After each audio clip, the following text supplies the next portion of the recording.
السلام عليكم، شلونكم؟ اليوم سويت لكم وصفة جديدة، شوربة حامص شلغم. ونبدأ بسم الله. بالبداية راح ناخذ الشلغم أو اللفت، نقشره وبعدين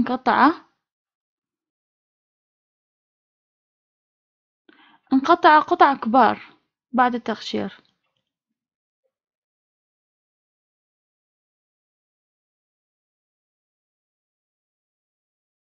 مثل ما تلاحظون بالفيديو.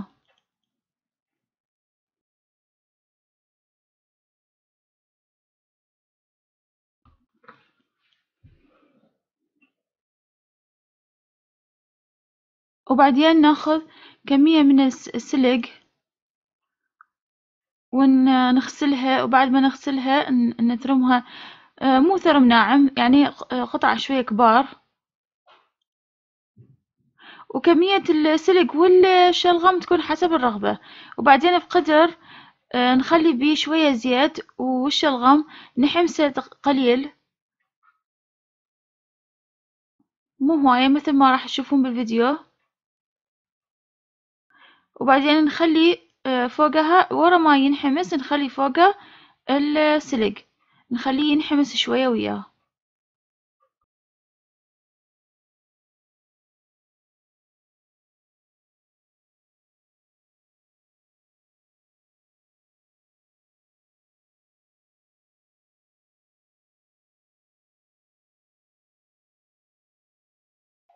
نظل نقلب يعني لمدة قصيرة إلى أن يذبل شوية.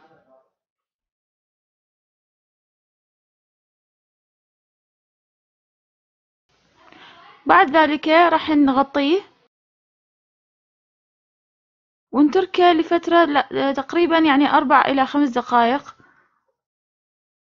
لأن احنا ما نريده يحترق، بس يذبل. ونقلبه، نحمسه شوية ويا الزيت. وبعدين نخلي ملعقة كبيرة معجون طماطة أو أكثر حسب نوع المعجون.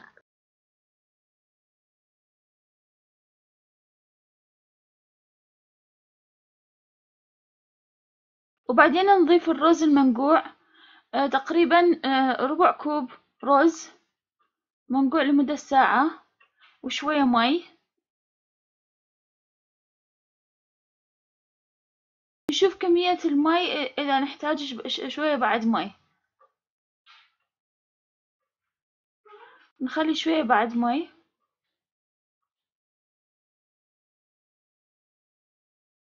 ونقلبه، وبعدين نغطيه نخليه لمدة تقريبا ساعة على نار هادئة.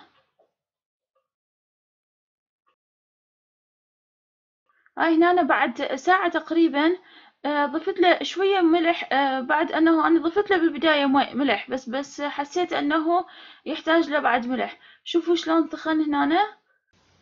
راح نخليه لمدة 5 دقائق على النار، وبعدين نصبه. وألف عافية، نشوفكم إن شاء الله بالفيديو الجاي. مع السلامة.